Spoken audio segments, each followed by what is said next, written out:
ഇന്നത്തെ വീഡിയോ നമ്മൾ ഡെഡിക്കേറ്റ് ചെയ്തേക്കണത് നോബിൾ തോമസിന് വേണ്ടിയാണ്. നോബിൾ തോമസ് ഇതിനുള്ള വീഡിയോ ആണ്. മാനോ ഈ കാനഡയിൽ ട്രക്ക് ഡ്രൈവിങ് ചെയ്യണേൽ ഇംഗ്ലീഷ് വേണോ വേണ്ടേന്ന്? നാട്ടിലത്തെ നിജാം പാക്ക് കൂടെ കിട്ടുമോ? നിജാം പാക്ക്.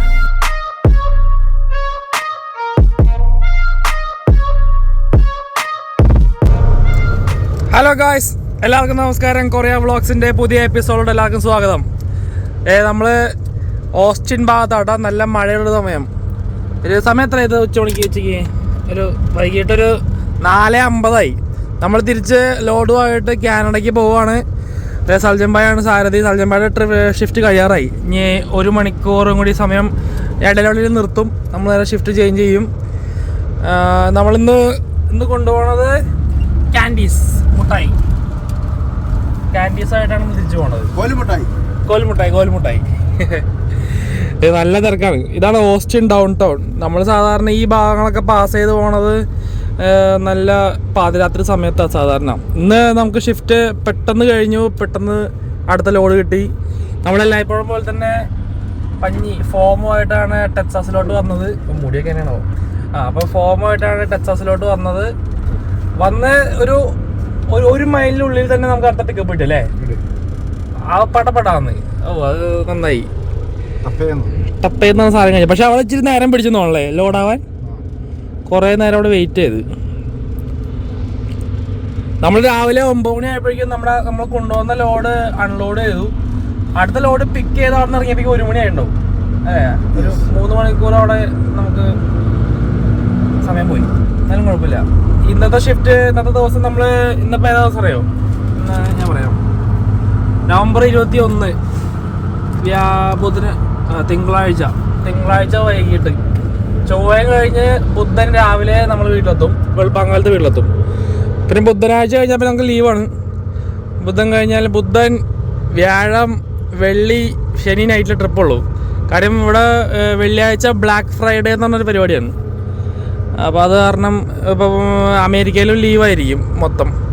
അതുകൊണ്ട് ഞങ്ങൾ കമ്പനി പറഞ്ഞു കുറച്ച് ദിവസം ലീവിന് വെക്കോ, ഇന്ന് ട്രിപ്പ് കഴിഞ്ഞിട്ടെന്ന് പറഞ്ഞു. സന്തോഷം.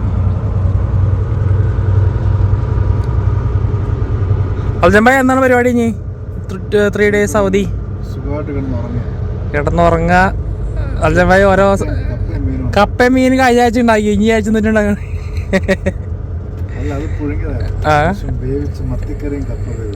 മത്തിക്കറിയും കപ്പ വേവിച്ചതും ഞാനുണ്ടാകും. ഈ പണിക്ക് കയറിയ പിന്നെ ഭയങ്കര മാറ്റങ്ങളൊക്കെയാണ്. നന്നായിട്ട് തടിയങ്ങ് കൂടി. ഇരിപ്പ് എല്ലാം പോകെ ശരീരമൊക്കെ അങ്ങനെ തടി കൂടി. ഡ്രസ്സൊന്നും പാകാറുണ്ടായി. ഇരിപ്പ് തന്നെയല്ലേ. ഏകദേശം ഞാൻ ഈ കമ്പനിയിൽ ഈ ട്രിപ്പ് തുടങ്ങിയിട്ട് ഒരു 16 കിലോ കൂടിയുണ്ട്. 16 കിലോ കൂടിയുണ്ട്. ഞാൻ 97 കിലോ കണ്ടായിപ്പോ. 16 കിലോ കൂടി. കുറെ നാള് ശോഷിച്ചിരുന്നു.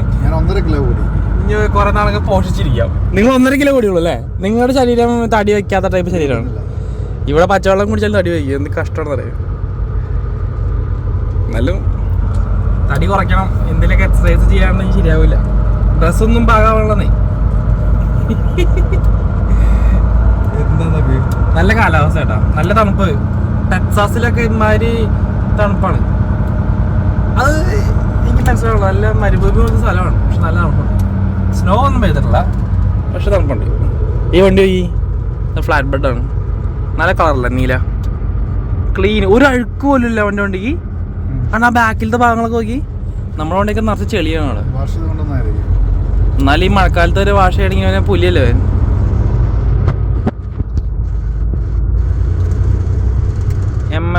ട്രക്കിംഗ് നല്ല ക്ലീൻ. പഴയ വണ്ടിയാണോ പുതിയ വണ്ടിയാണോ? അതൊക്കെ ഭയങ്കര കുഞ്ഞിതാട്ടോ അതിൻ്റെ ഉള്ളിൽ സ്ഥലം. പല തരത്തിലുള്ള വണ്ടികൾ കാണാം നമുക്ക്. അതിൻ്റെ ഉൾഭാഗം കാണിച്ചു തരാട്ടാ. പോയി യോഗം എല്ലാവർക്കും. ഈ ലെഫ്റ്റിൽ കൂടി പോയാണ്ട. ലെഫ്റ്റിൽ കൂടി പോയി കഴിഞ്ഞാൽ പാലത്തിന്റെ അടി കൂടി ആ 2 ലൈൻ. റൈറ്റ് കൂടി പോയി കഴിഞ്ഞാൽ പാലത്തിന്റെ മേലെ കൂടി. 2 വർഷം തന്നെ പോണത്. നമുക്ക് എവിടെയാണ് ഈസി എവിടെ കയറിക്കോ. Not a big deal. ഇരുട്ടാവാറായല്ലേ? സൽജിബായിക്ക് ട്രക്കിങ്ങിൽ കയറിയിട്ടേ ഒരിക്കലും മറക്കാനാവാത്തൊരു എക്സ്പീരിയൻസ് എല്ലാം ഉണ്ടായിട്ടുണ്ടോ? അതായത് ട്രക്കിങ്ങിൽ കയറിയിട്ട് ഭയാനകമായിട്ടോ മറക്കാനാവാത്തതോ? ഒരു മാനോ? കലമാൻ കൊമ്പൊക്കെ ആയിട്ടുള്ളത്. വണ്ടിക്ക് എന്തെങ്കിലും പറ്റിയുണ്ട്? അമ്മേ,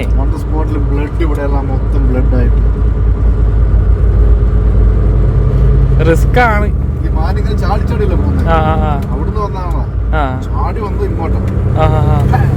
പാതിരാത്രി ആയിരുന്നു? പകല്? അപ്പൊ കമ്പനിക്ക് നമുക്ക് പറയാനായിട്ട് ക്യാമറ അങ്ങോട്ടേക്ക് തിരിഞ്ഞിരിക്കുന്ന കാരണം നമുക്കൊരു എക്സ്പ്ലനേഷൻ ഇല്ലല്ലേ?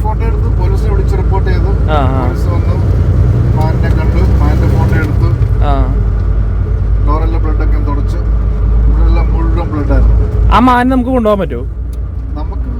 അങ്ങനെ എന്തോ ഉണ്ട് ഇവിടെ.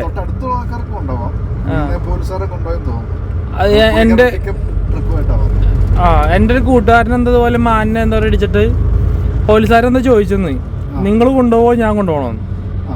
നമുക്ക് കൊണ്ടുപോകാനുള്ള അവകാശം ഉണ്ടെന്ന് തോന്നുന്നത്. നല്ലത് നമുക്ക് തന്നെ എടുത്തിട്ട് പോകണേ. അതെ അതെ.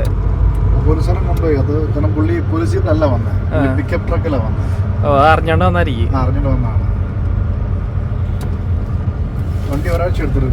ഫിക്സ് ചെയ്യാൻ. അപ്പൊ ഒരാഴ്ചത്തെ ട്രിപ്പ് പോയി. ഇത് നല്ല സീനല്ലോ.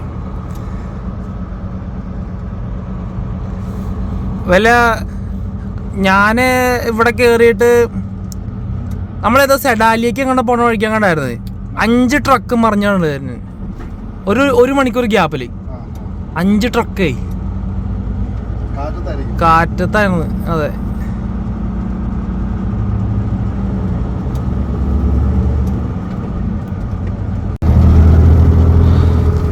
ഇവിടെ പലവരുടെയും നാട്ടിലത്തെ ഒരു ഡൗട്ടാണ്, ഈ കാനഡയിൽ ട്രക്ക് ഡ്രൈവിങ് ചെയ്യണേല് ഇംഗ്ലീഷ് വേണോ വേണ്ടേന്ന്. ഇംഗ്ലീഷ് അത്യാവശ്യത്തിന് വേണം. അതായത് ഒന്നും ഇംഗ്ലീഷ് അറിയാത്ത പഞ്ചാബികളും അവിടെ നിന്ന് ഇങ്ങോട്ട് വരുന്നുണ്ട്. പക്ഷെ നമ്മളിപ്പോ പണിക്ക് വരുമ്പോഴേക്കും പല സ്ഥലത്ത് നന്നായിട്ട് ഇംഗ്ലീഷ് വേണ്ട സ്ഥലങ്ങളല്ലേ. ഫോം വിളിക്കണം അല്ലേ, ഡിസ്പാച്ച് സംസാരിക്കണം. അപ്പൊ കസ്റ്റമറിനെ കിട്ടിയില്ലെങ്കിൽ കസ്റ്റമറിനെ ഫോം വിളിച്ച് വഴി ചോദിച്ച് മനസ്സിലാക്കണം. അതിനൊക്കെ ഒരു ഇംഗ്ലീഷ് വേണം എന്തായാലും. ഇംഗ്ലീഷ് മനസ്സിലാക്കണം. അതെ, ശരിയാ. ട്രക്ക് ഡ്രൈവിംഗ് പഠിക്കണമെങ്കിൽ അതിന്റെ എല്ലാം ഇംഗ്ലീഷിലാണ്. അതെ, 21 ചോദ്യവും പറയുന്നത് ഇംഗ്ലീഷിലാണ്. പിന്നെ എക്സ്പ്ലെയിൻ ചെയ്യണം, നമ്മൾ ഇൻസ്പെക്ഷൻ എക്സ്പ്ലെയിൻ ചെയ്യണം ഇംഗ്ലീഷിലാണ്. പിന്നെ അവര് പറയുന്നത് നമുക്ക് മനസ്സിലാവണം, ഇൻസ്ട്രക്ഷൻസ്. അതെ. ഡ്രൈവിംഗ് ടെസ്റ്റ് പോകുമ്പോഴും എല്ലാം ഇംഗ്ലീഷിലാണ്. അതെ അതെ. ട്രാൻസ്ലേറ്റർ കിട്ടത്തില്ല. ഇംഗ്ലീഷ് അത്യാവശ്യം മനസ്സിലാവണം. പിന്നെ അത്യാവശ്യം തിരിച്ച് പറയാനും അതെ പഠിച്ചിരിക്കണം. സ്പോക്കൺ ഇംഗ്ലീഷ് അത്രയും മതി. അതെ അതെ. അത്ര ഫ്ലുവന്റ് ഒന്നും വേണമെന്നില്ല. വലിയ ഗ്രാമർ ഒന്നും വേണമെന്ന് ഒരു നിർബന്ധമില്ല. എന്നാലും പറഞ്ഞത് മനസ്സിലാവാനും തിരിച്ചു പറയാനും ഒരു ഇത് വേണം. അത് തപ്പി പറഞ്ഞാലും കുഴപ്പമൊന്നുമില്ല. നമ്മൾ ആരും വിലയിരുത്താനൊന്നും പോണൊന്നുമില്ല. അതെ അതെ അതെ അതെ അതെ. സിമ്പിൾ. അത്ര അങ്ങനെ പറഞ്ഞാൽ മെക്സിക്കൻസും പഞ്ചാബീസും ഒക്കെ പറയുന്നത് ഇത്രയൊക്കെ തന്നെ ഉള്ളൂ. അതുപോലെ തന്നെ എങ്കിലും പറഞ്ഞു കഴിഞ്ഞാല് ഈ പണി പറ്റും. ഈ അമേരിക്കയിൽ എവിടെ വേണമെങ്കിലും പോകാൻ പറ്റും, ഒരു പ്രശ്നമില്ല. അല്ലാണ്ട് ഇംഗ്ലീഷിൽ ഫ്ലുവൻസ് ഒന്നും വേണമെന്നില്ല. പിന്നെ IELTS പാസ്സാവണമെന്നുള്ളൊരു ചോദ്യങ്ങൾ പലതുണ്ട്. അപ്പം നിങ്ങൾ വരുന്ന രീതികളനുസരിച്ചിട്ടാണ് IELTS വേണ്ടത്. നിങ്ങൾ വർക്ക് പെർമിറ്റിലൊക്കെയാണ് കയറി വന്നെങ്കിൽ പല ജോലികൾക്കും IELTS വർക്ക് പെർമിറ്റിൽ വേണ്ട. അപ്പോൾ അതിനെപ്പറ്റിയുള്ള കൂടുതൽ ഡീറ്റെയിൽസ് ഒന്നും പറയാനുള്ള ആധികാരികമായിട്ടുള്ള നോളജ് എനിക്കുമില്ല, ഒന്നാമത്തെ കാര്യം. പക്ഷേ എന്നിരുന്നാലും ഇംഗ്ലീഷിൽ ചെറിയൊരു പ്രാമുഖ്യം ഉണ്ടെങ്കിൽ ഈ ഫീൽഡിൽ പിടിച്ചേക്കാവുന്നേ ഉള്ളൂ. വേറെ ജോലികൾ വെച്ച് നോക്കുകയാണെങ്കിൽ ഇതിന് അത്രയ്ക്ക് ഇംഗ്ലീഷിൻ്റെ ആവശ്യമില്ല. കാര്യം ബാക്കിയുള്ള സമയം ഫുള്ള് നമ്മൾ വണ്ടിക്കകത്താണ്. ഈ ലോഡ് ഇറക്കാനും കയറ്റാനുമുള്ള നേരത്ത് മാത്രമേ ഡിസ്പാച്ച് നമ്മുടെ ഓഫീസുമായിട്ടും കസ്റ്റമറായിട്ടും ഒന്ന് സംസാരിക്കേണ്ട ആവശ്യം വരുമ്പോൾ മാത്രമേ ഉള്ളൂ ഇംഗ്ലീഷ്. ബാക്കി ഫുള്ള് വണ്ടിക്കകത്തിരിക്കാം. അങ്ങനെ ഒരു ഗുണമുണ്ട്. അപ്പോൾ ആ ഒരു ഡൗട്ട് മാറി കിട്ടിയെന്ന് വിചാരിക്കണം കേട്ടോ. ഇന്ത്യയിൽ ഇംഗ്ലീഷ് പറയാൻ ബുദ്ധിമുട്ടുള്ളത്. അതെ അതെ. അതെ ഇല്ല, ശരിയാ. ഇവിടെ ഏതൊക്കെ രാജ്യത്തിലെ ആൾക്കാർ വരുന്നുണ്ട് അല്ലേ? ഏതൊക്കെ രാജ്യത്തിലെ ആൾക്കാര് എല്ലാവരും മുറി ഇംഗ്ലീഷാ. അത് കാരണം നമുക്ക് ശരിയാ അങ്ങനെയല്ല പ്രൊണൗൺസ് ചെയ്യേണ്ടത്, ഇങ്ങനെയാണ് നമ്മൾ കളിയാക്കുന്ന പരിപാടിയൊക്കെ. ഇവിടെ അങ്ങനത്തെ പരിപാടിയൊന്നും ഇല്ല. ചൈനക്കാർ ഇംഗ്ലീഷ് പറയണേ, ഫിലിപ്പീൻസ് ഇംഗ്ലീഷ് പറയണേ. അപ്പൊ ഇംഗ്ലീഷിന്റെ കാര്യത്തിൽ വലിയ പ്രശ്നമൊന്നുമില്ല. വേറെ ഗുണം വെച്ചാൽ നിങ്ങൾ യൂറോപ്പിലൊക്കെ പോയി കഴിഞ്ഞാൽ നിങ്ങൾ വേറെ കുറെ ഭാഷയൊക്കെ പഠിക്കേണ്ടി വരും. ഓരോ രാജ്യത്ത് ഓരോ ഭാഷയും. അവിടെ ട്രക്ക് ഡ്രൈവിൽ ഇഷ്ടംപോലെ ആൾക്കാർ പോകുന്നുണ്ടേ യൂറോപ്പിലെ, പോളണ്ടിലെ അവിടേക്കൊക്കെ ആയിട്ട്, ജർമ്മനിയൊക്കെ പോകുന്നുണ്ട്. അപ്പൊ അവർക്ക് പല പല ഭാഷകൾ പഠിക്കണം. ഇവിടെ എന്ന് പറഞ്ഞാൽ ഇംഗ്ലീഷ് എന്നുള്ള സാധനം മാത്രം അവർ 1-2 മാസത്തിനുള്ളിൽ ഈസി ആയിട്ട് നമുക്ക് കാച്ചപ്പ് ചെയ്യാവുന്ന കാര്യങ്ങളേ ഉള്ളൂ. അപ്പൊ ആ കാര്യം ഞാനൊന്ന് പറയണമെന്ന് കാര്യം കുറെ ആൾക്കാർ ഇങ്ങനെ ഇതിൽ ചോദിക്കുന്നുണ്ടായിരുന്നു മെസ്സേജിൽ. എന്താ തിരക്ക്?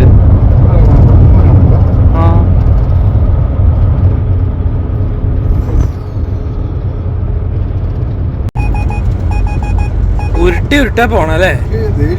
കൊറേ നേരമായി ഫ്രണ്ടി കിടന്ന് കഴിക്കുന്നു. ഇത്രയും ഗ്യാപ്പിന് എന്തോരം വണ്ടികൾ കയറി പോണ.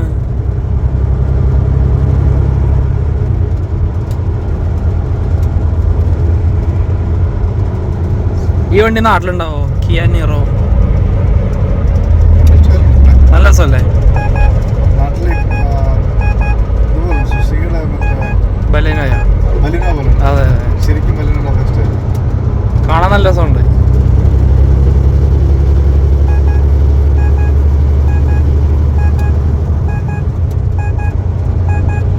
അതായത് നമ്മളങ്ങനെ ഷിഫ്റ്റ് ചേഞ്ച് റോഡ് സൈഡിൽ ചെയ്യാന്ന് വെച്ചു. ഭയങ്കര ബ്ലോക്ക്, ഒരു രക്ഷയില്ല. നമുക്ക് ഈ റോഡിൽ എവിടെ നമുക്കൊരു ഗ്യാസ് സ്റ്റേഷനോ ഇല്ല, ഒരു റെസ്റ്റ് ഏരിയ ഇല്ല, ഒന്നുമില്ല. നല്ല ദൂരത്തിലാണ്. അപ്പോൾ സൽജമ്പഴ ടൈം ഓൾറെഡി കഴിയാറായി. അപ്പം ഞങ്ങൾ റോഡ് സൈഡിൽ നിർത്തി ഇൻസ്പെക്ഷനൊക്കെ ചെയ്ത് ഒന്ന് വണ്ടി ചുറ്റും നടന്നു നോക്കി. സൽജമ്പഴ ഫുഡ് കഴിക്കുന്നു. എന്താണത്? ബിരിയാണി, ചിക്കൻ. എൻ്റെ പൊന്നോ. നമുക്കത് ഇൻസ്പെക്ഷൻ ചെയ്യാം. Work flow inspection select. അപ്പോൾ നിങ്ങൾ വായിച്ചു കഴിയുക. ട്രാക്ടർ ഇൻസ്പെക്ട് ചെയ്തു, ട്രെയിലർ 1 ഇൻസ്പെക്ട് ചെയ്തു, ട്രെയിലർ 2 ഇല്ല, ട്രെയിലർ 3 ഇല്ല, ഡിഫക്റ്റ് ഇല്ല, വണ്ടി നമ്പറും പ്ലേറ്റും. ഡിഫക്റ്റ് വല്ലതും ഉണ്ടെങ്കിൽ ഇവിടെ അതിൻ്റെ കോഡ് അടിക്കുക, കമൻറ്റ്. ആ ഡിഫക്റ്റ് എന്താണെന്ന് എഴുതാം, ഏത് എക്യുപ്മെൻറ്റ്, ട്രാക്ടറാണോ ട്രെയിലറാണോ എഴുതണം കേട്ടോ. ഇപ്പോൾ ഡിഫക്റ്റ് ഒന്നുമില്ല ഇവിടെ ഉണ്ടെങ്കിൽ. Type of inspection on root inspection, vehicle safe yes, CTPAT 17 point inspection ചെയ്തു, ഐ എഗ്രി, സബ്മിറ്റ്. അപ്പോൾ നമ്മൾ ഇൻസ്പെക്ഷൻ കഴിഞ്ഞു. ഇൻസ്പെക്ഷൻ ചെയ്യാണ്ട് പോകരുത്, അല്ലെങ്കിൽ നമുക്ക് പോണ വഴിക്ക് പണി കിട്ടും. വല്ല ആരെങ്കിലും നമ്മൾ കൈ കാണിച്ചു കഴിഞ്ഞാൽ അയാൾ ഇതിൻ്റെ ഒരു റിപ്പോർട്ട് ഫോം ഇമെയിൽ അയക്കാൻ പറയും. ഇതിന് ഇമെയിൽ അയക്കാൻ പറ്റും. അപ്പോൾ അയാൾക്ക് ഫുള്ള് കഴിഞ്ഞ 2 ആഴ്ചത്തെ ഫുൾ ഡീറ്റെയിൽസ് കിട്ടും. അതിലങ്ങനെ അയാൾ പിടിച്ചു കഴിഞ്ഞാൽ നമുക്ക് വലിയ ടിക്കറ്റൊക്കെ കിട്ടും. വെറുതെ എന്തിനാണ് വള്ളി കേസ്. നമ്മൾ ഇൻസ്പെക്ഷനൊക്കെ ചെയ്ത് സെറ്റപ്പ് ആക്കിയിട്ട് വേണം യാത്ര ചെയ്യാൻ. അങ്ങനെ നമുക്ക് പോകാം. നല്ല തിരക്കായി. ഇവിടുന്ന് ഉള്ളിലോട്ട് കയറാൻ ഇച്ചിരി പാടാം. നമുക്ക് നോക്കാം.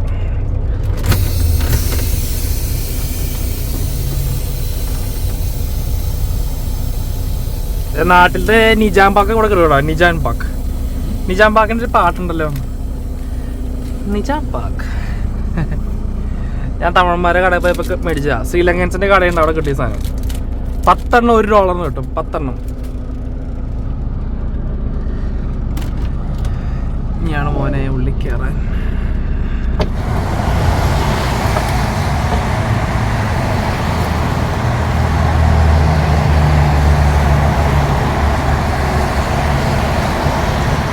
ഒരാൾ സൈഡ് വരുത്തില്ല.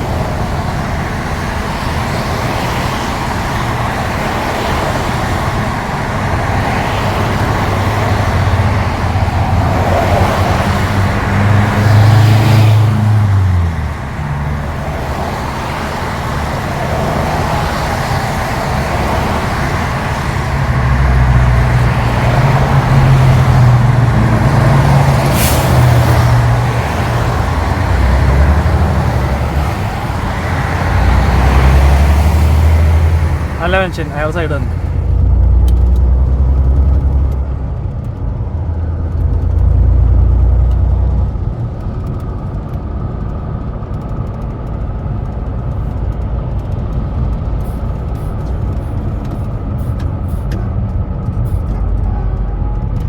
നല്ല മഴയൊക്കെ ആയിട്ട് തെന്നി കിടക്കുകയായിരിക്കും.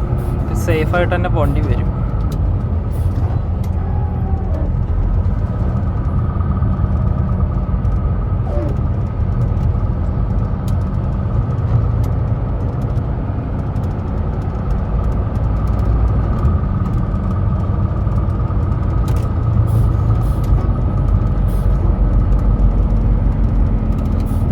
നമ്മുടെ വണ്ടിക്കൊന്നും വലിയ ലോഡൊന്നുമില്ല, അത്ര വലിയ വെയിറ്റ് ഒന്നുമില്ല, മുട്ടായി അല്ലേ.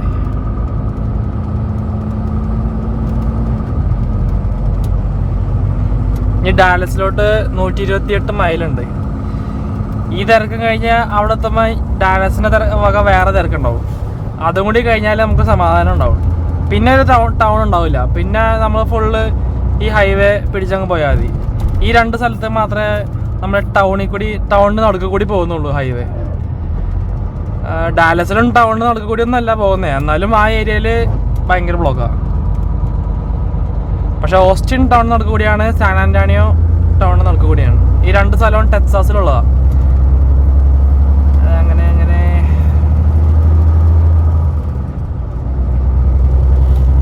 സൽജംഭായ് അടുത്ത വർഷം നമുക്ക് ഫ്ലാറ്റ് ബെഡ് ട്രെയിനിങ് വയ്ക്കാട്ടോ. ഞാനും സൽജംഭായും കൂടി ഫ്ലാറ്റ് ബെഡ് ഉണ്ടല്ലോ, നമ്മുടെ ഫ്ലാറ്റ് ബെഡിന്റെ ട്രെയിനിങ് ചോദിച്ചിട്ടുണ്ട് കമ്പനിയിൽ. അപ്പോൾ ഈ വിന്റർ ഒന്ന് കഴിഞ്ഞിട്ട് കഴിഞ്ഞാൽ അതിന് ട്രെയിനിങ് വരാമെന്ന് പറഞ്ഞിട്ടുണ്ട്. അപ്പോൾ ആ ഫ്ലാറ്റ് ബെഡിനാണെങ്കിൽ ഇച്ചിരി കൂടി ശമ്പളം കൂടുതൽ കിട്ടും. പിന്നെ ട്രിപ്പ് കുറവൊന്നും ഉണ്ടാവില്ല. ട്രിപ്പ് എപ്പോഴും ട്രിപ്പ് ഉണ്ടാവും ഫ്ലാറ്റ് ബെഡിന്. ഇതിന് മാത്രമേ ആൾക്കാർ ഇഷ്ടം പോലെ ഉള്ളൂ. ഫ്ലാറ്റ് ബെഡിന് ആൾക്കാർ കുറവാണ്. അപ്പോൾ ഫ്ലാറ്റ് ബെഡിന് പോയി കഴിഞ്ഞാൽ നമുക്ക് ഇച്ചിരി ശമ്പളം കൂടുതൽ കിട്ടും, ട്രിപ്പിന് കുറവുണ്ടാവില്ല. ഇതൊക്കെ ആകുമ്പോൾ ചിലപ്പോൾ ട്രിപ്പ് ഇപ്പോൾ ഈ ആഴ്ച ട്രിപ്പ് ഉണ്ടാവില്ല എന്നൊക്കെ പറഞ്ഞു കഴിഞ്ഞാൽ എല്ലാ കമ്പനിയിലും എല്ലാ പോലെ ആയിരിക്കില്ല. കയറുമ്പോൾ എല്ലാവരും പറയും നിനക്ക് മാസം 25,000 മൈൽ തരാമെന്ന് പറയും. പക്ഷെ അതൊക്കെ ആദ്യത്തെ കുറച്ച് കാലത്തേക്ക് ഉണ്ടാവുള്ളൂ. ചിലപ്പം കണ്ടിന്യൂസ് ആയിട്ടൊക്കെ കിട്ടാൻ ഭയങ്കര പാടാണ് എല്ലാ കമ്പനികളിലും മൈലുകൾ. കാര്യം ഇവിടെ മൈൽസിനാണല്ലോ ജോലി. മൈൽസ് എത്ര ഓടിച്ചോ ഇൻറ്റു ഒരു മൈലിന് ഇത്ര പൈസ വെച്ച്. പൈസ എന്ന് പറഞ്ഞാൽ ഇവിടെ സെൻറ്റ്. അങ്ങനെയാണല്ലോ ഇവിടുത്തെ ശമ്പളം. ഇവിടെ സാലറി എന്ന പരിപാടി ഇല്ല. പിന്നെ അവർലി പണിയെടുക്കുന്ന ആൾക്കാരുണ്ട്. അത് ഡേ ക്യാബ് ജോലികളാണ്.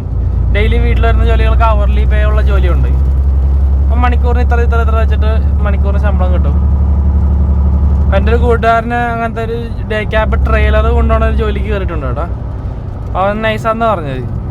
നാഗരക്കൊക്കെ പോയിട്ടുണ്ട് ആൾ. ഇപ്പം ലണ്ടൻ പോയി, നാഗര പോയി. ഒരാഴ്ച ട്രെയിനിങ് ഉണ്ടായി. 2 പേരായിട്ടാണ് പോയത്. ഇപ്പോൾ സിംഗിളായിട്ടാണ് പോകണമെന്ന് പറഞ്ഞു. ഇപ്പോൾ ഡെയിലി രാവിലെ 6-6:30 തുടങ്ങിക്കഴിഞ്ഞാൽ അവന് വൈകിട്ട് 4-4:30 ആകുമ്പോൾ വീട്ടിലെത്താം. അത് ഫിക്സഡ് സാലറി ഉള്ള ജോലിയുണ്ട്, അവർലി ഉണ്ട്. ഇത് മണിക്കൂറിന് ഇത്ര $22-25 വെച്ച് കൊടുക്കുന്ന കമ്പനികളുണ്ട്. എന്നാൽ ഫിക്സഡ് ഒരു ദിവസം $250 വെച്ച് കൊടുക്കുന്ന കമ്പനികളുണ്ട്. അപ്പോൾ നിങ്ങൾക്ക് ഇഷ്ടമുള്ള സ്ഥലത്ത് പോലെ ഇൻ്റർവ്യൂ അടിച്ച് കയറാം. അതാകുമ്പോൾ ഫാമിലിക്കാർക്കൊക്കെ ഗുണമാണ്. ഇപ്പോൾ പലർക്കും ഒരു ചോദ്യം ഉണ്ടാവും, ഈ ഡ്രൈവിങ് മടുപ്പാണോ എന്ന് ഉള്ളൊരു സംശയം ഉണ്ടാവും. ഈ മടുപ്പ് എന്ന് പറയുന്ന സംഭവം എൻ്റെ അഭിപ്രായത്തിൽ ഫാമിലി ഉള്ളവർക്ക് മടുപ്പായിരിക്കും.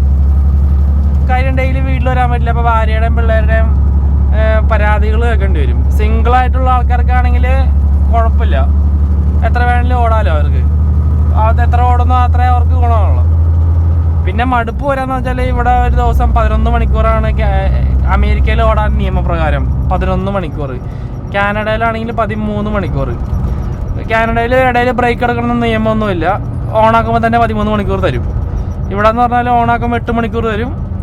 അതിനിടയിൽ ഒരു അരമണിക്കൂർ ബ്രേക്ക് എടുത്താൽ ബാക്കി 3 മണിക്കൂറും കൂടി തരും. അപ്പോൾ എല്ലാവരും എന്താ ചെയ്യുന്നത് വെച്ചാൽ 4 മണിക്കൂർ ഓടിക്കും. ഒന്ന് നിർത്തി കൈയും കാലൊക്കെ ഒന്ന് സ്ട്രെച്ച് ചെയ്ത് 10-15 മിനിറ്റ് അല്ലെങ്കിൽ അരമണിക്കൂർ കഴിഞ്ഞിട്ട് പിന്നെ 4 മണിക്കൂർ ഓടിക്കും. അതിൽ 3.5 മണിക്കൂർ ഓടിക്കും. അപ്പോൾ 8 മണിക്കൂറിനുള്ളിൽ നിർത്തിയിട്ട് ഒരു അരമണിക്കൂർ ഫുൾ ബ്രേക്ക് എടുക്കും. അതിന് ശേഷം ബാക്കി 3 മണിക്കൂർ കൂടെ എടുക്കും. ആ 3 മണിക്കൂർ മൊത്തം ഓടിക്കണ്ട, 2-2.5 മണിക്കൂർ 2.25 മണിക്കൂറാകുമ്പോൾ നിർത്തി വെച്ചാൽ മതി. അങ്ങനെയാണ് എല്ലാവരും ചെയ്യുന്നത്. അപ്പോൾ അത്രയും മൈൽസ് ആ ഒരു ദിവസം കവർ ചെയ്ത് പോകാൻ കിട്ടും. 11 മണിക്കൂറിന് ഓടിക്കാനുള്ള ഡ്രൈവിംഗ് ടൈമിൽ അത്രയും മൈൽസ് കവർ ചെയ്യാം. അപ്പോൾ എത്രയും മൈൽസ് കവർ ചെയ്താൽ അത്രയും പെട്ടെന്ന് നമുക്ക് പിക്കപ്പ് ലൊക്കേഷനിലോ ഡെലിവറി പോയിന്റിലോ എത്താം. അത് തീർത്താൽ അടുത്ത ലോഡ് എടുക്കാം. അടുത്ത ലോഡ് എടുത്താൽ അടുത്ത പൈസ. അങ്ങനെയാണ് എല്ലാവരും. അപ്പോൾ ചിലർക്കൊക്കെ ഇത്രയും മണിക്കൂർ ഓടിക്കണതിനൊരു വിഷമം ഉണ്ടാവും.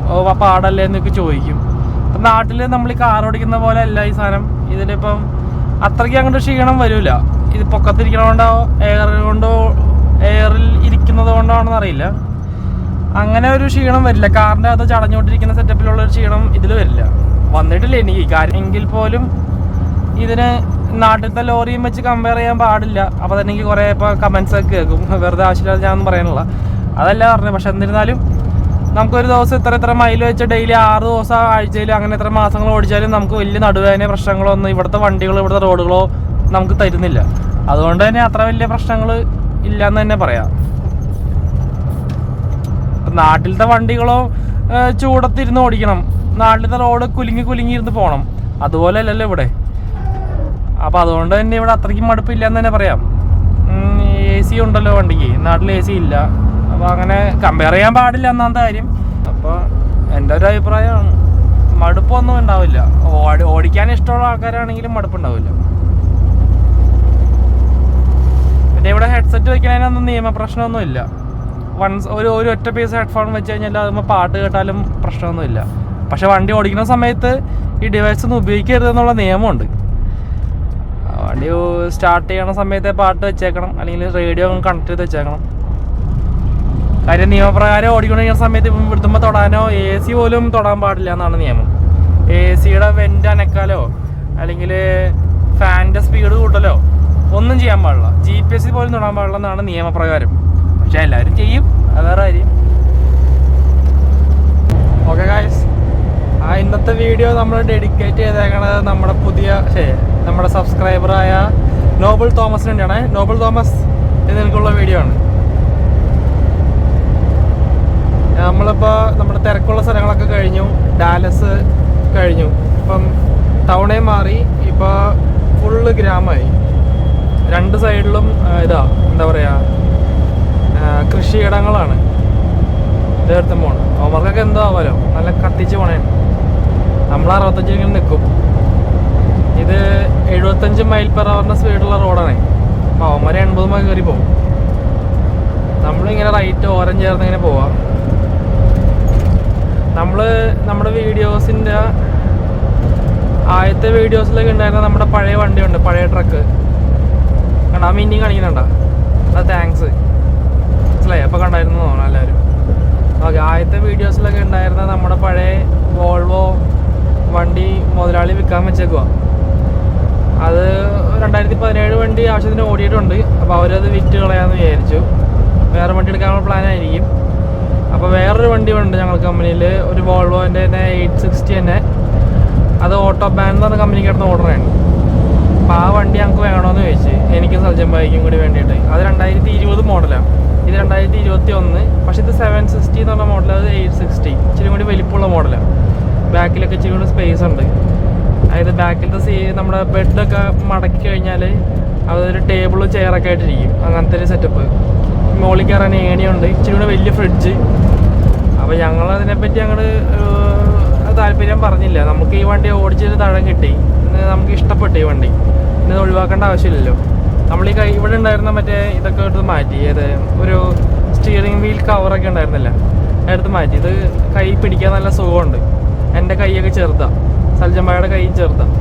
അപ്പോൾ ഈ സ്റ്റിയറിംഗ് വീൽ ഇങ്ങനെ പിടിക്കാൻ നല്ല സുഖമാണ്. ഇപ്പം ഇത് ലെതറിൻ്റെ ഒരു സ്റ്റിച്ചിങ്ങും ഉണ്ട്, നല്ല ഗ്രിപ്പും ഉണ്ട് അതിന്. മറ്റേതൊരുമാതിരി ഒരു സുഖമില്ല, ഇങ്ങനെ പിടിക്കണം കൈ, അത് ശരിയാവില്ല. അപ്പോൾ നമ്മളങ്ങനെ ഇപ്പോഴത്തെ സമയം അനുസരിച്ച് നമ്മൾ വൈകിട്ട് നാളെ രാത്രി 8 മണിക്കിട്ട് കാനഡയിലെത്തും. പക്ഷേ നമ്മളിത് ഇച്ചിരി കൂടി ലേറ്റ് ആകും. കാരണം എന്താ വെച്ചാൽ നമ്മൾ കുളിച്ചിട്ടില്ല. അപ്പം നാളെ ഷിഫ്റ്റ് ചേഞ്ചിങ്ങിൻ്റെ സമയത്ത് ഞങ്ങൾ എവിടെയും നിർത്തി കുളിച്ച് ഫ്രഷായി സെറ്റാവും.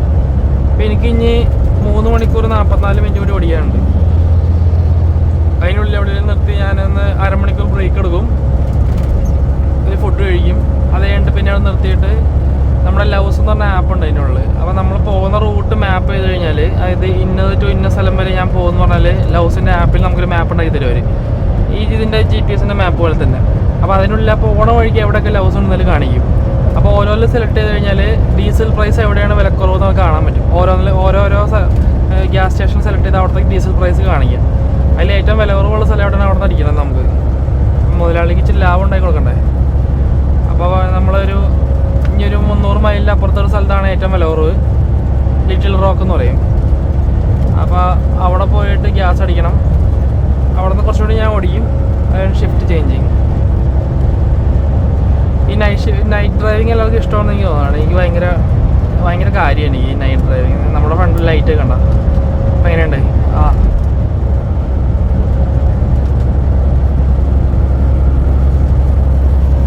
ബ്രൈറ്റ് എപ്പോഴും ഇടാറില്ല, അവരുടെ അപ്പുറത്തെ ആൾക്കാർക്ക് വരുമ്പോൾ അവർക്ക് ബുദ്ധിമുട്ടായിരിക്കുമല്ലോ.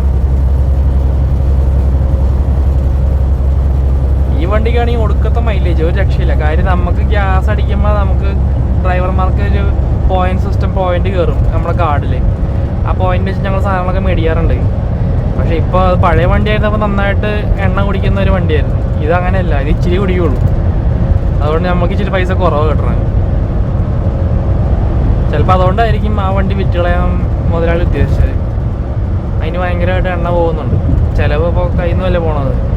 കാര്യം ആ ഫസ്റ്റ് കമ്പനി കൊടുക്കുമെങ്കിലും മാസാവസാനം ബില്ല് സെറ്റിൽ ചെയ്യുമ്പോൾ എനിക്ക് അങ്ങനെ മുതലാളിക്ക് അതത്ര കുറച്ചേ കിട്ടുള്ളൂ.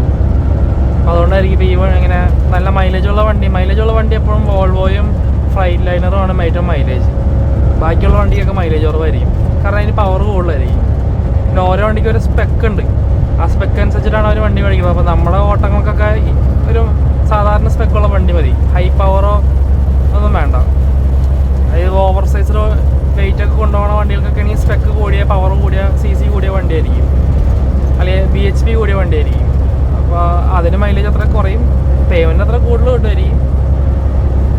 നമുക്ക് എന്തായാലും ഏറ്റവും ഇത് നമ്മുടെ ബൈക്ക് നോക്കുകയാണെങ്കിൽ CT100 അല്ലേ, അതുപോലെയാണ് ഏറ്റവും കൂടുതൽ മൈലേജ്.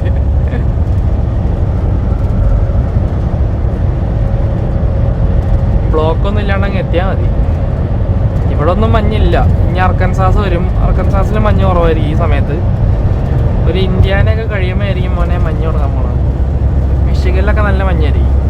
ഇന്നലെ ഞങ്ങൾ ഗ്രൂപ്പിലൊരു ഇത് വന്ന് ബഫല്ലോ എന്ന് പറഞ്ഞ ഇതുണ്ട്. അതായത് നായഗരയുടെ അപ്പുറത്തുള്ള US കിടക്കുന്ന ബ്രിഡ്ജ്, അത് അപ്പുറത്ത് ബഫല്ലോ എന്ന് പറഞ്ഞ ടൗണാണ്. അവിടെയൊക്കെ മുട്ടിൻ്റെ അത്രയും മഞ്ഞായിരുന്നു പറയുന്നത്. ഭയങ്കര മഞ്ഞായിരുന്നു. അങ്ങനെയൊക്കെ വന്നാൽ നമ്മൾ റോഡിൽ പെട്ടു. അപ്പോൾ അത്യാവശ്യത്തിനുള്ള വെള്ളവും ഭക്ഷണവും നമ്മൾ ഇനിയുള്ള ട്രിപ്പുകളിൽ നമ്മൾ വണ്ടിയിൽ കരുതണം. കാര്യം ചിലപ്പം റോഡ് നിന്ന് പോകും. ചിലപ്പോൾ ഒരു ദിവസമൊക്കെ റോഡിൽ കിടക്കുന്ന അവസ്ഥകളൊക്കെ ഉണ്ടാവും. അപ്പോൾ ഞാൻ കുറച്ച് ന്യൂഡിൽസും കാര്യങ്ങളും സൂപ്പും കാര്യങ്ങളൊക്കെ മേടിച്ചിട്ടാണ് അടുത്ത പ്രാവശ്യം വരുമ്പം. വെള്ളം എപ്പോഴും കുറേ മേടിച്ച് വയ്ക്കാറുണ്ട് നമ്മൾ. കുറച്ച് ഫുഡും മേടിച്ച് വയ്ക്കണം, ഡ്രൈഡ് ഫ്രൂട്ട്സും കാര്യങ്ങളൊക്കെ ആയിട്ട്. എങ്ങനെയും പെട്ടുപോയാൽ കഴിക്കണ്ടേ. ഹൈവേയിലായിരിക്കും നിന്ന് പോണതേ. ഇങ്ങനെ ബ്ലോക്ക് വന്നതൊക്കെ അടുത്ത് കടയൊന്നും ഉണ്ടാവില്ല. ഓക്കെ ഗൈസ്, അതായത് നമ്മളങ്ങനെ ഒരു ഗ്യാസ് സ്റ്റേഷനിൽ എത്തി കേട്ടോ. നമ്മൾ നേരെ ഡ്രൈവിങ് മാറ്റി ഓഫ് ഡ്യൂട്ടി ആക്കണേണ്. ഒരു മിനിറ്റ്, ഇനി 3 മണിക്കൂർ കൂടെ ബാക്കിയുണ്ട് എനിക്ക്. വേസ്റ്റ് കളഞ്ഞേക്കാം.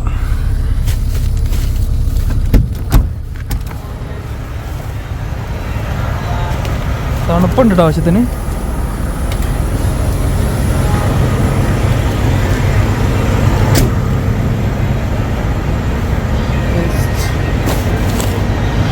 അതെ, ഗ്യാസ് അടിക്കുന്നത് എങ്ങനെയാണ്? പമ്പ് നമ്പർ 21 ആദ്യമേ നോക്കി വെച്ചേക്കാം. ഇൻസേർട്ട് കാർഡ്, നമ്മുടെ കാർഡ് എടുത്ത് ഇവിടെ അങ്ങ് ഇടുന്നു, തിരിച്ചെടുക്കുന്നു. അടുത്ത ചോദ്യം, സ്വൈപ്പ് യുവർ ലൗസ് കാർഡ്. ഇതാണ് ലൗസ് കാർഡ്. ഇടുന്നു, വലിയുന്നു. അടുത്ത ചോദ്യം, ട്രാക്ടർ. ഡെഫ് വേണോ വേണ്ടേ? ഡെഫ് വേണം. യൂണിറ്റ് നമ്പർ, അതായത് വണ്ടി നമ്പർ 3517. എൻ്റർ.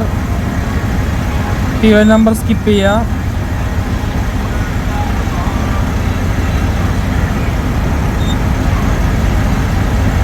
ട്രെയിലർ നമ്പർ ഇവിടെ എഴുതണ്ട, 1410. ഇവിടെ 1410. എൻ്റർ. ഡ്രൈവർ ID അത് നിങ്ങൾ കാണേണ്ട ആവശ്യമില്ല, വേണ്ട. അടുത്തത് ഡ്രൈവർ ലൈസൻസ് നമ്പർ.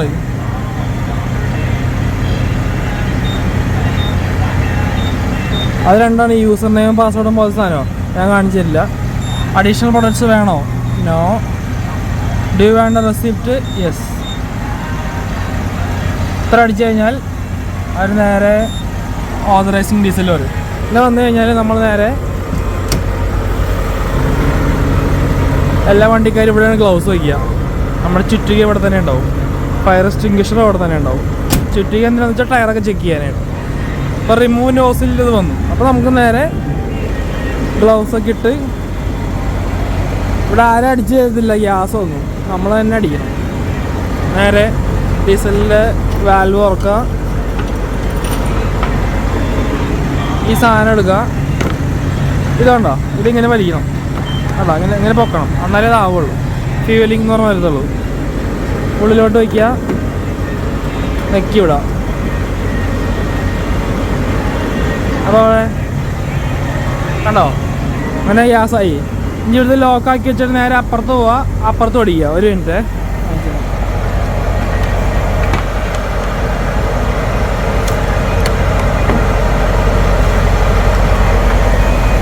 അല്ല ഇതെവിടെയെങ്കിലും ലോക്കാക്കി വെച്ചേക്കാം. അല്ല ഇത് ഈ സ്വിച്ചോടെ ലോക്കാക്കി വയ്ക്കുക. നമുക്ക് അപ്പുറത്തേക്ക് പോകാം, അപ്പുറത്ത് ഓടിക്കുക.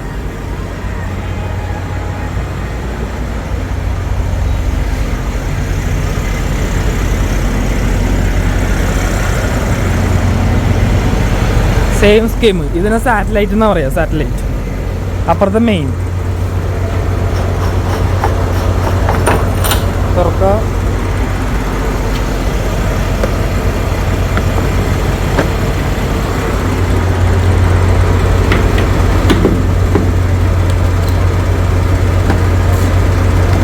ഓക്കെ, ഗ്യാസ് തന്നെയുണ്ട്. അപ്പോൾ ഈ ഡീസൽ അടിക്കുക എന്നുള്ള ചടങ്ങ് ഓരോ ഡ്രൈവർമാരുടെ ഉത്തരവാദിത്തമാണ്. അപ്പോൾ സ്പില്ല് ചെയ്യാൻ പാടില്ല. അതിൻ്റെ ഉള്ളിൽ നിന്ന് പുറത്തോട്ട് എങ്ങനെ ലീക്കായി കഴിഞ്ഞാൽ അത് ഡ്രൈവറിൻ്റെ ഉത്തരവാദിത്തം. ഇത് ക്ലീനിങ് ചാർജൊക്കെ നമ്മൾ തന്നെ കൊടുക്കേണ്ടി വരും. അപ്പം മര്യാദയ്ക്ക് എപ്പോഴും നോക്കിയിരിക്കുക. സാധാരണ ഇതെല്ലാം രണ്ടുപേരും പിടിപ്പിച്ച് കഴിഞ്ഞിട്ട് നേരെ പോയി ഗ്ലാസ്സൊക്കെ തുടയ്ക്കും. അപ്പോൾ എങ്ങനെ ഇത് ഇവിടുന്ന് ഊർന്നു പോയി കഴിഞ്ഞാൽ, നിലത്തെ ഡീസൽ പോയി കഴിഞ്ഞാൽ അതിന് ചിലവൊക്കെ ക്ലീനിങ് ചിലവൊക്കെ ഡ്രൈവർ എടുക്കേണ്ടി വരും. അതുകൊണ്ട് സേഫായിട്ട് ഇരിക്കുക. എപ്പോഴും ഇത് ചെയ്തതിന് ശേഷം പോയിട്ട് ഗ്ലാസ്സൊക്കെ തുടയ്ക്കാൻ നോക്കുക. ഓക്കെ, നമ്മൾ ഗ്യാസൊക്കെ അടിച്ചു കഴിഞ്ഞിട്ടോ. എന്നാൽ ഇത് തിരക്ക് സാമാന്യം കുറവുള്ള സമയമാണ്. രാത്രി 1 മണി 1:30 സമയമാണല്ലോ. അതുകൊണ്ട് തന്നെ തിരക്കില്ല. ഈ ലൗസ് ഞങ്ങൾ അധികം വരാറില്ല. ഒന്നാമത്തെ കാര്യം നമ്മൾ ചേച്ചി കാപ്പി കിടക്കാമെന്ന് വിചാരിച്ച് സജ്ജമായി എനിറ്റിട്ടില്ല. പുള്ളി ഉറക്കം തന്നെയാണ്. ടയറൊക്കെ ചെക്ക് ചെയ്തു, ടയറൊന്നും വിഷയമൊന്നുമില്ല. ഇപ്പോൾ കാപ്പി എടുക്കുന്നു. ഓൾറെഡി ബ്രേക്ക് കഴിഞ്ഞുകൊണ്ട് ഇനി 3 മണിക്കൂർ ഓടിക്കാനുണ്ട്. അപ്പോൾ 2.5 മണിക്കൂർ ഓടിക്കും. അപ്പോൾ ഇന്നത്തെ വീഡിയോ ഇവിടെ തീരുവാണ്. നിങ്ങൾക്ക് എല്ലാവർക്കും ഈ വീഡിയോ ഇഷ്ടപ്പെട്ടെന്ന് വിചാരിക്കുന്നു.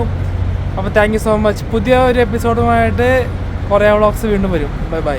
പുകയൊക്കെ വരുന്നുണ്ട്, സീറ്റൊന്നും വിളിക്കേണ്ട ആവശ്യമില്ല.